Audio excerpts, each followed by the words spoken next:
Hello and welcome to the CCTV American News Hour. I'm Mike Walter. Let the games begin. Russia's first stint as host of the Winter Olympics started with a bang. But Friday's opening ceremonies did not go exactly as planned. After the balloons and odes to ballet, classical music, and great authors, one of the 5 Olympic rings failed to light. But Russian TV reportedly didn't show the mistake, covering it with video from a previous rehearsal where things went smoothly. Still, the ceremony's biggest moment went to 2 of Russia's greatest Olympians. Hockey legend Vladislav Tretiak and figure skater Irina Rodnina lit the Olympic flame. At the same time, the Winter Olympics opened in Sochi. Sky-high drama in Turkey. Turkish security forces on Friday detained a man accused of trying to hijack his flight and deferred it to the Russian resort town. CCTV's Sean Caleb joins us now with more on this security scare. Yeah, really amazing. We've heard so much about the possibility of something like this leading up to the games, and with all of the drama surrounding the possibility of some kind of terrorist threat haunting this year's Winter Games in Sochi, Russia, perhaps it's not surprising that the first hiccup did occur today. A passenger on a flight from Kharkiv, Ukraine to Istanbul, Turkey, was disrupted by a Ukraine man who made a bomb threat and demanded the aircraft be flown to Sochi. The pilot signaled there was a hijacking attempt, and immediately F-16 fighter aircraft were scrambled and began escorting the plane. These are some of the first images released after the aircraft landed safely at its destination in Turkey.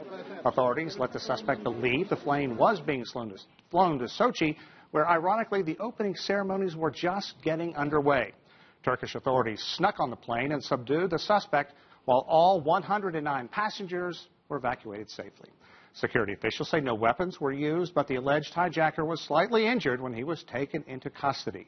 The man didn't have a bomb, and his motive remains unclear. Some news agencies are reporting the suspect appeared drunk. Turkish officials deny that, but say he may have been using some other kind of, quote, substance, Mike. And you know what's interesting about this, Sean, is there's been so much lead-up, such a build-up on security leading up to the games.